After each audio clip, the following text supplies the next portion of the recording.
Oke, jadi ada tabel berikut di mana tabel ini berisi tentang jenis kelamin murid, ada pria, ada wanita, lalu tangan dominan dari masing-masing murid, ada kiri, ada kanan.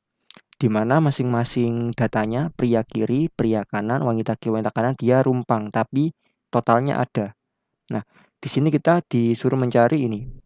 Manakah yang paling mendekati probabilitas atau kemungkinan terpilihnya murid wanita dominan tangan kanan jika dipilih murid dominan tangan kanan secara acak. Berarti kita tinggal menggunakan konsep peluang yang paling dasar, yaitu apa? Peluang kejadian A dapat dicari dengan NA per NS. Dalam hal ini berarti NA adalah murid wanita dominan tangan kanan. Yang ini. Sementara NS-nya adalah semua murid yang dominan tangan kanan. Sudah diketahui yaitu ini. Nilainya adalah 122. Nah, sekarang kita tinggal mencari ininya. Gimana? Kita lihat info-info di sini. Di sini ada jumlah murid wanita dominan tangan kanan 5 kali banyak daripada murid wanita dominan tangan kiri. Kita pertama buat permisalan dulu. Misal murid wanita dominan tangan kiri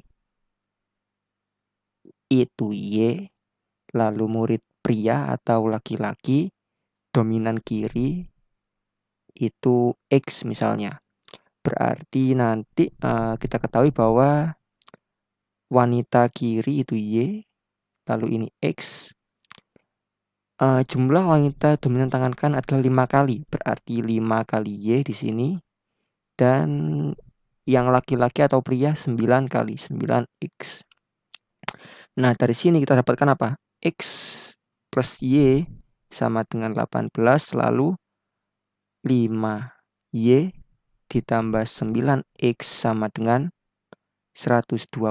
Kita mau mencari apa? Wanita dominan tangan kanan. Berarti kita ya mau mencari Y saja. Maka agar bisa dapat Y, kita nyatakan X dalam Y, di mana X adalah 18 min Y. Dari sini kita bisa lakukan proses substitusi. 5 dikali 18 min Y, terbalik dong. 5Y ditambah 9 kali 18 min Y sama dengan 122, atau 5Y ditambah 162 ya, atau 72, 62. Min 9Y sama dengan 122. Tahu ya, dapatkan 40 sama dengan 4Y, atau Y sama dengan 10. Nah, berarti kalau Y 10, maka 5Y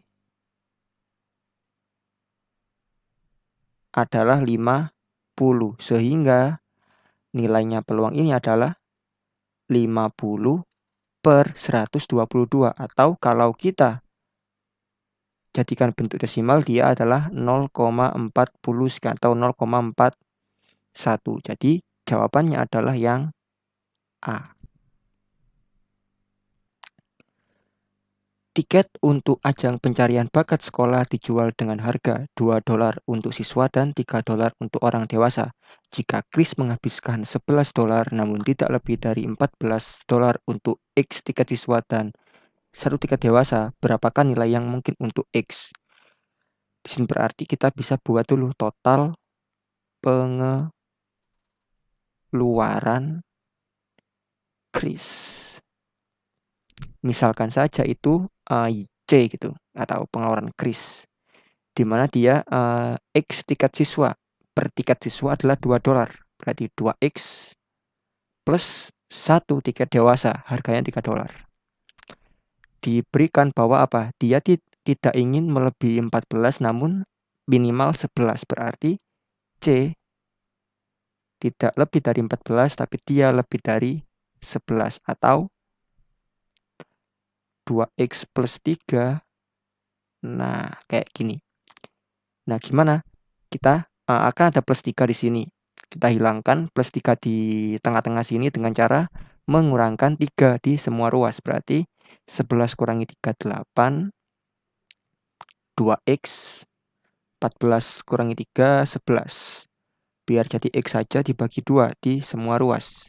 Dapat 4, 5 setengah atau 5,5. Nah, tapi ingat X tadi apa? Jumlah tiket. Berarti X itu harus bilangan bulat.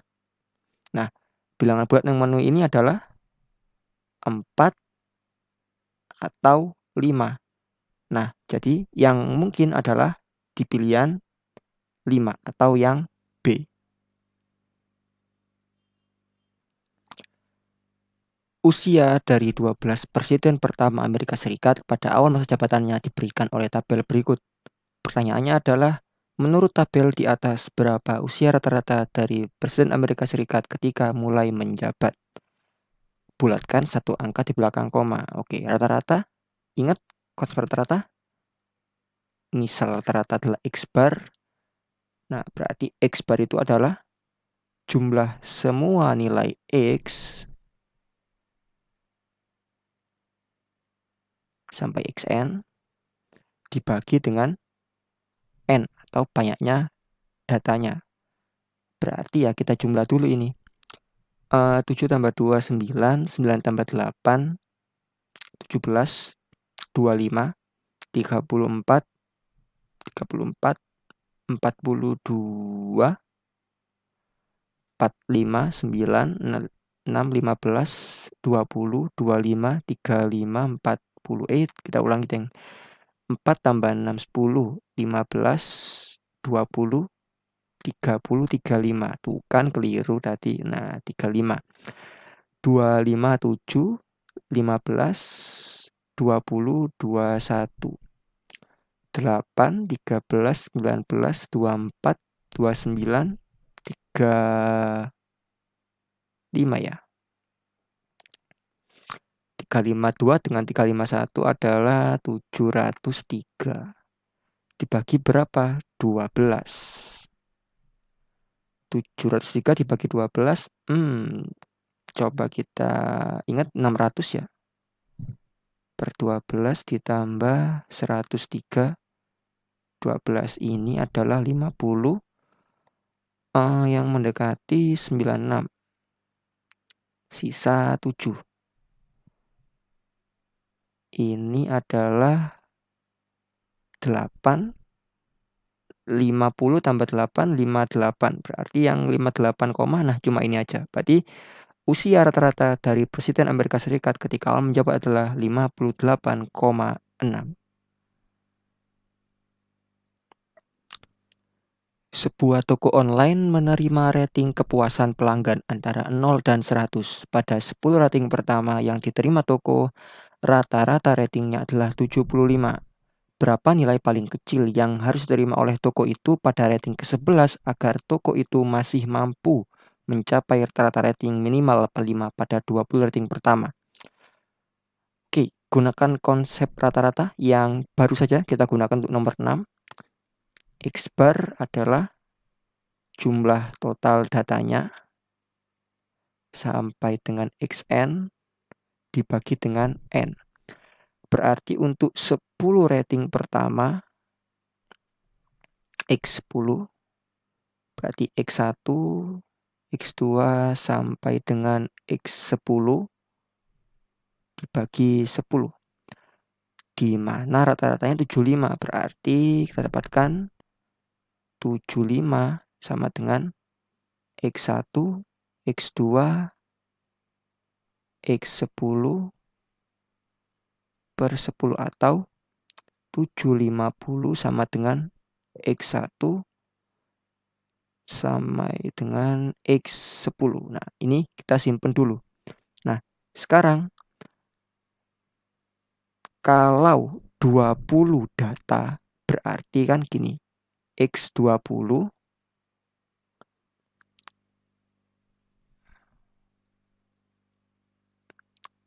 adalah X1, X2 sampai dengan X ke-20 dibagi 20. Nah, targetnya berapa? 85. Di X1 tambah X2. Nah, ingat, ini kan nanti 1, 2, 3, sampai 10, lalu 11, dan seterusnya. Maka dia mengandung juga ini nanti ya. Jadi kita tuliskan gini aja dulu. Per 20. Dengan langkah yang sama kita kaliin. Berarti berapa ini? 1700 ya. Nah, ini kan dia X1 tambah X2 sampai X10. Lalu ditambah lagi kan sama X11, X12, sampai X20. Kita tahu tadi nilainya ini adalah 750. Berarti kita gunakan di sini 750 ditambah X11, X12, sampai dengan X20. Atau kita dapat 950 sama dengan X11, X12, X13, sampai dengan X20. Ingat tadi nilai X itu dia nilai X berada di antara 0 sampai dengan 100 kan ya. Sehingga kita kan maunya mencari apa? X minimal, X11 minimal.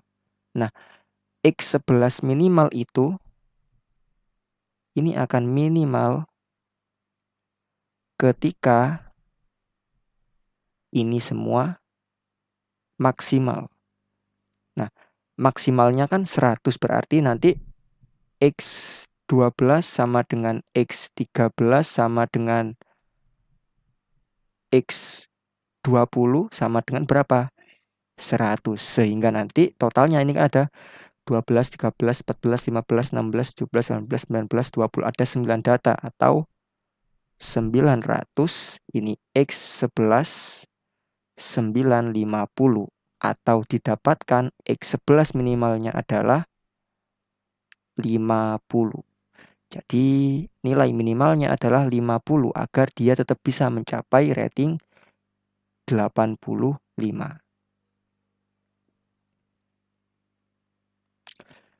Jika para pelanggan masuki toko dengan rata-rata R pelanggan per menit dan setiap orang berada di toko selama rata-rata T menit, rata-rata pengunjung di toko N pada suatu waktu dapat ditentukan dengan rumus N sama dengan RT besar, di mana rumus ini disebut rumus Little's Law.